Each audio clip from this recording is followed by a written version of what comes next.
बिस्मिल्लाहिर्रहमानिर्रहीम। आज जो है ना हम हीमोग्लोबिन को डिटेल के साथ जो है वो डिस्कस करेंगे। सबसे पहले हम इंट्रोडक्शन में कुछ बातें डिस्कस करेंगे, दैन हम इसका स्ट्रक्चर डिटेल के साथ देखेंगे और मेन जो इम्पोर्टेंट है वो हमारे पास इसकी टी फॉर्म और आर फॉर्म, और दैन सबसे इम्पोर्टेंट जो है वो हमारे पास ऑक्सीजन डिसोसिएशन कर्व, इसको हम जो है वो थोरोली डिस्कस करेंगे आज। तो सबसे पहले हमें पता है कि जो हीमोग्लोबिन है ये हमारे पास एक मेटालो प्रोटीन है, यानी कि इसमें हमारे पास कुछ पार्ट इसमें मेटल का भी जो है वो इन्वॉल्व होता है। हमने पिछले लेक्चर में डिस्कस किया था कि जो मायोग्लोबिन है ना वो हमारे पास एक मोनोमेरिक यूनिट में होती है, ठीक है। तो जो अगर उसके 4 यूनिट आपस में मिलते हैं तो हमारे पास हीमोग्लोबिन बनती है, जो कि हमारे पास एक टेट्रामेरिक जो है वो प्रोटीन है, ठीक है। तो अगर हम इसके बारे में कुछ बातें इंपॉर्टेंट जो एमसीक्यूज के हवाले से पूछी जा सकती हैं, वो ये कि एक हम अगर आरबीसी देखें तो हमें पता है कि हीमोग्लोबिन आरबीसी में होती है, और ये आरबीसी का 1/3 जो है ना हमारे पास हिस्सा उसको कवर करती है, यानी कि तकरीबन जो है ना 34% जो है ना वो आरबीसी में जो है ना होती है। नॉर्मल आरबीसी में 30 वो बाय वॉल्यूम अगर मैं बात करूँ ना तो इसमें यानी कि 1/3 जो है ना वो हमारे पास हीमोग्लोबिन जो कि हमारे पास 34% बन जाती है। और अगर हम ड्राई वेट की बात करें तो ड्राई वेट में हमारे पास जो है ना यानी कि आरबीसी का ड्राई वेट उसमें ये 96% तक जो है ना होती है हीमोग्लोबिन, ठीक है। और अगर वैसे बात करें हमारे पास वैसे एवरेज जो है ना हमारे पास 100 ml अगर ब्लड लें तो उसमें हमारे पास 100 ml ऑफ ब्लड, तो ये भी आपसे एमसीक्यूज में पूछा जा सकता है। ये 3 वैल्यू आपने जो है वो याद रखनी है। अब हम इसमें जो है ना देखते हैं कि आगे हमने क्या क्या चीज़ें डिस्कस करनी है। इसमें हमें पता है कि 2 अल्फा चेन होती हैं, 2 बीटा चेन होती हैं। एक अल्फा चेन में हमारे पास कितने अमाइनो एसिड होते हैं 141, और एक बीटा चेन में हमारे पास कितने होंगे 146। तो टोटल अमाइनो एसिड हमारे पास 574 अमाइनो एसिड, तो ये भी आपने जो है वो याद रखना है। अब हम इसका देखते हैं कि क्वाटरनरी स्ट्रक्चर जो है वो किस तरह है। हमें पता था कि हमने पिछले लेक्चर में देखा कि ये हमारे पास एक हीम ग्रुप था, उसके साथ अगर मैं ये ये ग्लोबिन की चेन इसके साथ अगर अटैच कर दूं, ठीक है, तो ये जो है वो मायोग्लोबिन बन गई, ठीक है। यानी कि ये हीम था, उसके साथ मैंने ये सपोज करेंगे चेन जो है वो अमाइनो एसिड की चेन लगा दी, तो ये हमारे पास मायोग्लोबिन बन गया। तो मायोग्लोबिन हमें पता है कि वो टर्शरी स्ट्रक्चर होता है उसका, ठीक है। अगर ये ग्लोबिन चेन आपस में इंटरेक्ट कर रहे हैं यानी कि इस तरह के 4 यूनिट और मिल जाए तो जो स्ट्रक्चर हमारे पास बनेगा वो क्वाटरनरी स्ट्रक्चर, और वो हमारे पास हीमोग्लोबिन होगी, ठीक है। वो हीमोग्लोबिन यानी कि वो टेट्रामेरिक, इस तरह के अगर 4 यूनिट मिलते हैं ना, ये देखिए मैंने इधर बनाया है, इस तरह के अगर 4 यूनिट मिलते हैं, ये एक यूनिट है जो मैंने पिछले लेक्चर में भी दिखाया था, ये इस तरह के अगर 4 यूनिट मिलते हैं ना तो ये एक हमारे पास मॉलिक्यूल बनेगा हीमोग्लोबिन का, जो कि क्वाटरनरी स्ट्रक्चर होगा उसका, ठीक है। अब ना हम देखते हैं कि ये 4 यूनिट किस तरह इनके दरमियान जो है ना वो बॉन्डिंग है, यानी कि क्वाटरनरी स्ट्रक्चर में कौन कौन सी बॉन्डिंग है। ये 4 यूनिट जो ना हमारे पास, ये फर्ज करें ये जोड़े बने हुए हैं इनके, यानी कि ये अल्फ़ा ने हमेशा बीटा के साथ बनाना है। ये मेरे पास अल्फ़ा है, ठीक है, ये अल्फ़ा इसका जो है वो चेन, और ये हमारे पास है बीटा, ठीक है। तो जो अल्फ़ा चेन है इसने बीटा के साथ इंटरेक्ट करना है डाइमर में, यानी कि ये 2 डाइमर बने होते हैं, ये अल्फ़ा बीटा डाइमर 1 और अल्फ़ा बीटा डाइमर 2, यानी कि ये सपोज कर लेंगे ये 2 जोड़े हैं, यानी कि टोटल 4 थे, 4 में से भी आगे 2 के सेपरेट 2 ऊपर, यानी कि अल्फ़ा बीटा और अल्फ़ा बीटा। ये भी याद रखना है अल्फ़ा ने अल्फ़ा के साथ इंटरेक्ट नहीं करना, अल्फ़ा ने हमेशा बीटा सब यूनिट के साथ जो है वो इंटरेक्ट करना है। और ये जो जोड़े हैं ना इनके आपस में जो इंटरेक्शन है वो ज़्यादा स्ट्रॉन्ग है एज़ कम्पेयर टू ये देखें, ये एक डाइमर है ना, डाइमर के अंदर अल्फ़ा बीटा की ना आपस में ज़्यादा स्ट्रॉन्ग इंटरेक्शन है, और ये इंटरेक्शन है ना ये वाली, ये मैंने जो शो की है, ठीक है, ये हाइड्रोफोबिक है, ठीक है, हाइड्रोफोबिक इंटरेक्शन है इनके दरमियान, ठीक है। तो ये एज कंपेयर टू इनके दरमियान ये, और ये जो मैंने 2 डाइमर के दरमियान में जो शो की है ये हमारे पास एज वीकर है, इसमें हमारे पास हाइड्रोजन बॉन्डिंग आ जाती हैं, ठीक है, और हाइड्रोजन बॉन्डिंग और आयनिक बॉन्डिंग, ठीक है।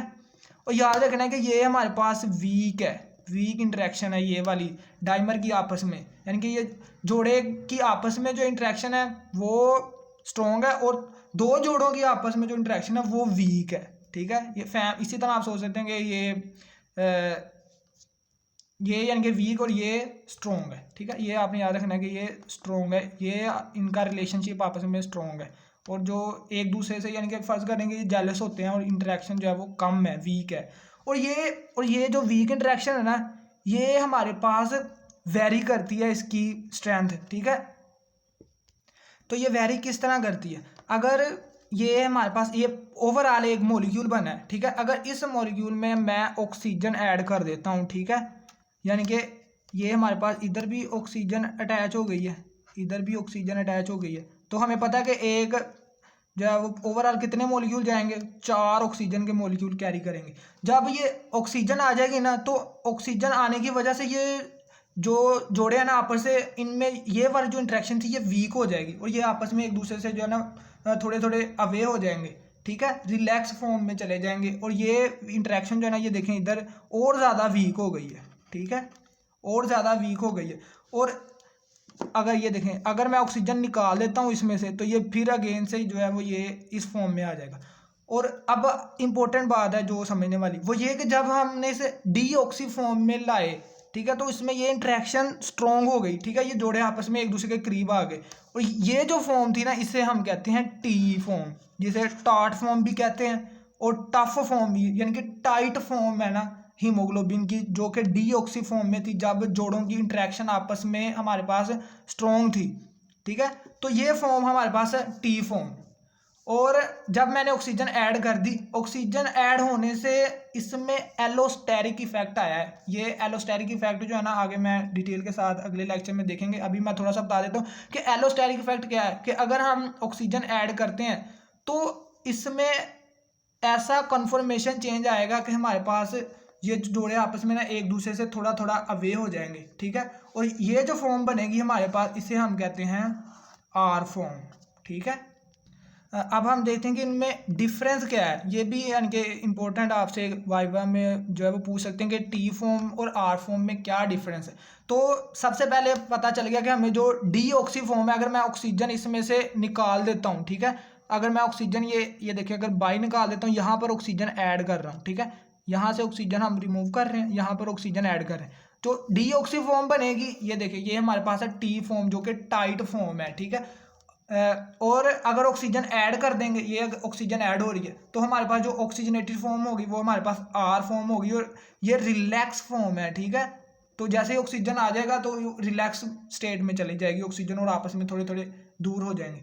और दूसरे नंबर पर याद रखना है कि ये लो अफिनिटी फॉर्म है। ठीक है, आगे हम डिस्कस करेंगे कि वो तमाम फैक्टर जो इसको यानी कि टी फॉर्म में लेके जाएंगे, वो तमाम जो है ना वो इसको लो अफिनिटी में लेके जाएंगे, यानी कि हीमोग्लोबिन में से ऑक्सीजन को निकालना आसान हो जाएगा हमारे पास। ठीक है, तो ये लो अफिनिटी है। और इसमें तीसरा, और ये हमारे पास हाई अफिनिटी की फॉर्म है। ठीक है, यानी कि जब हमारे पास हीमोग्लोबिन रिलैक्स स्टेट में होगी तो उसके अंदर हमें ऑक्सीजन ऐड करना काफ़ी आसान है। ठीक है, और तीसरा डिफरेंस ये भी याद रखना है कि इसमें जो आयरन है ना, मैंने बताया था ना कि ये हमारे पास एक प्लेनर स्ट्रक्चर है, ये प्लेनर स्ट्रक्चर है। इसमें जो टाइट फॉर्म होगी ना, इसमें ऐसे वो जो है वो चेन स्क्वीज करेगी और आयरन जो है वो आउट ऑफ द प्लेन हमारे पास आ जाएगा। तो इसमें यह भी रखना है कि iron is out of the heme planar structure. ठीक है, और जो हमारे पास रिलैक्स फॉर्म है, तो जब वो आपस में एक दूसरे से अवे जाएंगे, रिलैक्स फॉर्म में होंगे, तो जो आयरन होगा वो इनटू द प्लेन आ जाएगा। ठीक है, यानी कि वो उसी प्लेन में आ जाएगा जब हम आर फॉर्म यानी कि ऑक्सीजन उसमें ऐड होगी। ठीक है, ठीक हो गया। तो ये आपने टी फॉर्म और आर फॉर्म में जो है ना डिफरेंस याद रखना है। और यहाँ पर एक और इम्पोर्टेंट है, वो हमारे पास है कोऑपरेटिव बाइंडिंग। ये कॉन्सेप्ट जो है ना बड़ा इंपॉर्टेंट है। अगर आपको ये समझ आ गई ना, तो नेक्स्ट जो है ना जो एलोस्टेरिक इफेक्टर हम डिस्कस करेंगे कि यानी कि कौन कौन से ऐसे फैक्टर हैं, पीएच, कार्बन डाइऑक्साइड, यानी कि वो जो उसकी टी फॉर्म को स्टेबलाइज कर रहे हैं, कौन आर फॉर्म को स्टेबलाइज कर रहे हैं।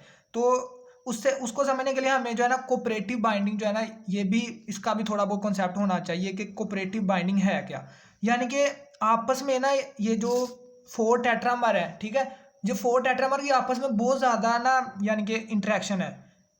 किस हिसाब से, यानी कि अगर हम एक यूनिट में, यानी कि ये डाइमर का एक यूनिट है ना, अगर हम एक यूनिट में ऑक्सीजन ऐड करेंगे तो जो वो ऑक्सीजन इस तरह, यानी कि पूरे जो टेट्रामर है पूरे में इस तरह का जो है वो चेंज लाएगी कि सारे जो है ना बाकी जो है वो रेडीली ऑक्सीजन को एक्सेप्ट करेंगे, ठीक है। और जब एक ऑक्सीजन को छोड़ेगा तो बाकी जो है ना वो भी रेडीली ऑक्सीजन को छोड़ेंगे, ठीक है। तो ये कोऑपरेटिव, यानी कि कोऑपरेशन करना है उन्होंने। जो एक बंदे का बिहेवियर होगा वो ही आगे जो है वो नेक्स्ट 3 का भी उसी तरह का बिहेवियर होगा, ठीक है। यानी कि अगर एक में ऑक्सीजन एक्सेप्ट कर रहा है तो बाकी जो है वो तेजी के साथ एक्सेप्ट करेंगे। अगर एक ऑक्सीजन को रिमूव कर रहा है तो बाकी जो है वो तेजी के साथ जो है वो ऑक्सीजन को रिलीज करेंगे। और ये इफेक्ट हम जो है ना वो ऑक्सीजन डिसोसिएशन कर्व जो कि अभी हमने डिस्कस करना है उसमें भी ये जो है ना ज़्यादा इंपॉर्टेंट है उसको भी समझने के लिए, ठीक है। तो ये आपने याद रखना है कि कोऑपरेटिव बाइंडिंग होती है, यानी कि अगर एक में ऐड कर रहे हैं तो बाकी सारे जो है ऐड करेंगे, अगर एक छोड़ रहा है तो बाकी सारे जो है वो भी रेडीली ऑक्सीजन को रिलीज करेंगे। तो ये हमारे पास है कोऑपरेटिव बाइंडिंग। अब आज का जो इम्पोर्टेंट है ना टॉपिक ऑक्सीजन डिसोसिएशन कर्व, इसको हम जो है ना डिस्कस करते हैं, ठीक है। तो सबसे पहले ऑक्सीजन डिसोसिएशन कर्व है क्या हमारे पास, यानी कि ये एक ग्राफ है जिसमें हम एक्स एक्सिस पे क्या लेते हैं, पार्शियल प्रेशर ऑफ ऑक्सीजन, और जो वाई एक्सिस है हमारे पास उसके ऊपर हम लेते हैं परसेंटेज सैचुरेशन, यानी कि कितनी हमारे पास सैचुरेशन हो गई है, यानी कि कितने मॉलिक्यूल्स ने जो है वो ऑक्सीजन एक्सेप्ट कर ली है। तो इसमें जो हमारे पास ये ऊपर वाली है, ये जो हमारे पास हाइपरबोला है, ये हाइपरबोलिक कर्व बनी हुई है, ये हमारे पास है मायोग्लोबिन के लिए, ठीक है। ये हमारे पास है मायोग्लोबिन के लिए। और जो ये सिग्मोइड शेप में बनी हुई है, ठीक है। तो ये सिग्मोइडल शेप जो है ये हमारे पास है हीमोग्लोबिन के लिए, ठीक है। तो इसमें हमारे पास ना कुछ चीज़ें हैं, ये हमने मेजर जो है ना हमने डिस्कस करना वो है हीमोग्लोबिन को, ठीक है। तो उसी के बेस के ऊपर हम जो है ना वो थोड़ा बहुत कंक्लूड करेंगे कि मायोग्लोबिन का क्या बिहेवियर है, ठीक है। तो सबसे पहले देखना है कि ये हमारे पास जो कर्व है ना, ये स्टार्ट में थोड़ी सी जो है वो ये देखें फ्लैट है, जब पार्शियल प्रेशर हमारे पास 100 के करीब था, ठीक है। तो ये थोड़ी सी फ्लैट है, ठीक है। तो ये पार्ट ऑफ द कर्व जो है ना ये हमारे पास ऑपरेट करता है हमारे पास लंग्स में, ठीक है। तो ये आपने याद रखना है कि ये पार्ट जो है ना वो लंग्स में ऑपरेट करता है, ठीक है। और देन जो देखें ये स्टीपर पार्ट जो है देखें ये, यानी कि ये 40 के बाद 60 के बाद जो है ना वो काफ़ी ज़्यादा स्टीप होना, यानी कि सैचुरेशन ऑक्सीजन इसने रिलीज करना स्टार्ट कर दी है। यहाँ पर 100% सभी मॉलिक्यूल्स के पास ऑक्सीजन थी लंग्स में। तो जैसे जैसे पार्शियल प्रेशर कम हो रहा है, टिश्यू में हम जा रहे हैं, तो वैसे वैसे हमारे पास क्या हो रहा है, और ऑक्सीजन को जो है सैचुरेशन कम हो रही है, यानी कि ऑक्सीजन रिलीज जो है वो बढ़ रहा है।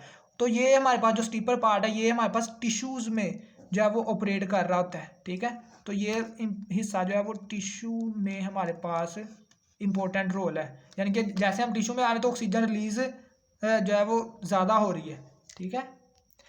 देखें ये जो स्टीप पार्ट है ना, ये जो ऊपर वाला हिस्सा है, तो ये हमारे पास लंग्स में मैंने बताया अगर मैं पार्शियल प्रेशर कम करता हूँ, ठीक है। फर्ज करें अगर कोई डिजीज परसेंट है तो उसमें हमारे पास क्या होता है, यानी कि लंग्स में जो है वो पार्शियल प्रेशर ऑक्सीजन का कम हो जाता है। लेकिन हीमोग्लोबिन इस तरह से डिज़ाइन है कि अगर पार्शियल प्रेशर किसी डिजीज़ में हमारे पास कम भी हो जाता है, लेकिन तो फिर भी हमारे पास जो उसकी सैचुरेशन है वो देखें ऑलमोस्ट 100 के करीब ही है, ठीक है। तो ये फ़ायदा है इसका, ये देखें इसको इम्पोर्टेंस है, ठीक है। तो ये स्टीप पार्ट जो है ना ये हमें डिजीज़ में हेल्प करता है ताकि हमारे पास ऑक्सीजन सैचुरेशन जो है वो सही रहे।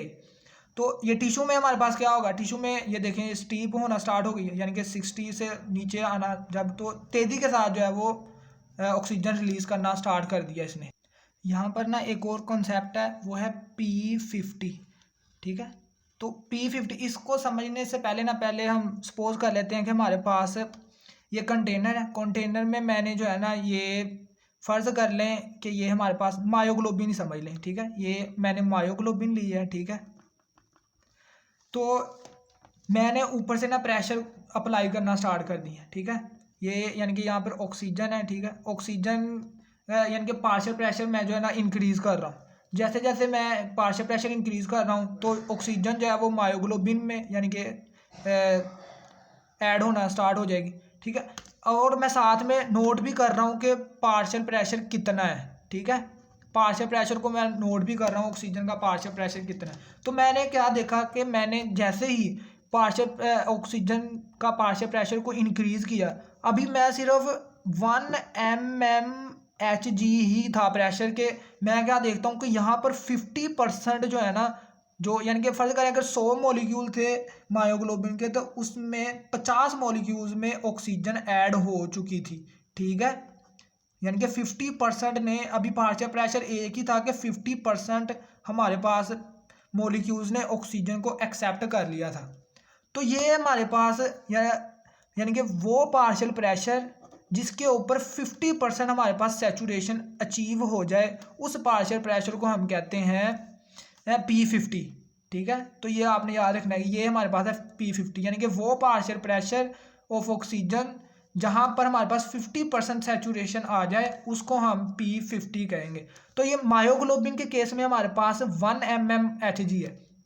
अगर हीमोग्लोबिन की मैं बात करूं, तो हीमोग्लोबिन के केस में हमारे पास क्या होता है कि अभी मैं पार्शियल प्रेशर, ये देखें मैं पार्शियल प्रेशर बढ़ाई जा रहा हूँ, जहाँ जैसे ही मैं यहाँ पर 26 के करीब पहुँचा ना, 26 mmHg, तो मैं क्या देखता हूँ कि ये देखें, ये 26 के ऊपर ये देखें, ये 50% सैचुरेशन हो गई है, ये 50% सैचुरेशन हो गई है। कौन से, यानी कि ये 26 mmHg। तो ये हमारे पास किसके केस में हो गया, ये हमारे पास हीमोग्लोबिन का P50 आ गया, ठीक है। तो ये मायोग्लोबिन का देखें, मायोग्लोबिन का भी मैंने ये यहाँ पर ही आया हूँ, एक ही हुआ है अभी, तो ये देखें ये 50% हो गया ये मायोग्लोबिन का। तो इसकी बेस पे P50 के बेस पे मैं ये कह सकता हूँ कि जो हमारे पास मायोग्लोबिन है, ठीक है, तो मायोग्लोबिन की हाई अफिनिटी है ऑक्सीजन के लिए, ये इंपॉर्टेंट, ये यानी कि ये कर्व से भी साबित हो गया कि मायोग्लोबिन की जो है ना हाई अफिनिटी होती है ऑक्सीजन के लिए। कैसे, यानी कि अभी मैंने थोड़ा सा प्रेशर इंक्रीज किया है और 50% सैचुरेशन अचीव हो गई है, तो हमारे पास इसका मतलब ये कि जो मायोग्लोबिन है वो रेडिली ऑक्सीजन को एक्सेप्ट करती है, जबकि जो हीमोग्लोबिन है हमारे पास, वो उसका जो है वो पार्शियल P50 जो है वो 26 mmHg। तो इसकी बेस पे हम ये भी कंक्लूजन कर सकते हैं, अगर P50 कम है तो ऑक्सीजन एफिनिटी क्या होगी, ज़्यादा। अगर P50 हमारे पास ज़्यादा है तो हमारे पास अफिनिटी क्या होगी, कम। तो ये भी हमारे पास MCQs में पूछा जा सकता है। तो ये हमारे पास P50 का कॉन्सेप्ट हो गया। तो जो रिवाइज कर लेते हैं, आज हमने जो है वो कौन कौन सी चीज़ें डिस्कस की हैं। सबसे पहले हीमोग्लोबिन के हमने के बारे में एक दो बातें देखी कि ये 34% होता है, अगर ड्राई वेट कर लें तो 96% हो जाता है। अमाइनो एसिड को हमने देखा, और जो है वो इम्पोर्टेंट जो क्वाटरनरी स्ट्रक्चर इसमें देखा, और इसमें हमने देखा कि डाइमर अल्फा बीटा डाइमर है 1 और अल्फा बीटा डाइमर 2, दो डाइमर की आपस में जो इंटरेक्शन है वो वीक है, और उसके अंदर जो ये अंदर डाइमर के अंदर है, ये हमारे पास स्ट्रॉन्ग है हाइड्रोफोबिक इंटरेक्शन है, ठीक है। ये इंटरेक्शन जो है ना ये ऑक्सीजन से इफेक्ट नहीं होती। दो जो इसके दरमियान में इंटरेक्शन है ना डाइमर के, दो डाइमर में, वो इंटरेक्शन ऑक्सीजन से जो है वो इफेक्ट होती है। ऑक्सीजन ऐड करने से वो कम हो जाती है, यानी कि वीक हो जाती है और ज़्यादा, और डाइमर जो है वो आपस में एक दूसरे से दूर दूर हो जाते हैं। और इस फॉर्म को हम रिलैक्स फॉर्म कहते हैं, जब वो एक दूसरे के करीब होते हैं, डीऑक्सी फॉर्म में होते हैं, वो हमारे पास, उसे हम कहते हैं टी फॉर्म। और हमने मजीद इसमें जो है वो डिफरेंस देखा, ठीक है। और एट द एंड हमने जो है वो ऑक्सीजन डिसोसिएशन कर्व को जो है वो डिटेल के साथ देखा, और P50 जो है वो देखा कि मायोग्लोबिन के केस में हमारे पास 1 mmHg आता है, और हीमोग्लोबिन के केस में हमारे पास ये 26 mmHg आता है। तो ये था आज का लेक्चर। अब नेक्स्ट लेक्चर में ना हम एलोस्टेरिक इफेक्टर को जो है डिटेल के साथ देखेंगे कि यानी कि कौन कौन से फैक्टर हैं जो हमारे पास आर फॉर्म को स्टेबलाइज कर रहे हैं, कौन से जो है वो डी फॉर्म को टी फॉर्म को स्टेबलाइज कर रहे हैं, ठीक है। तो ये हम नेक्स्ट लेक्चर में देखेंगे, ठीक है। ओके, अल्लाह हाफिज़।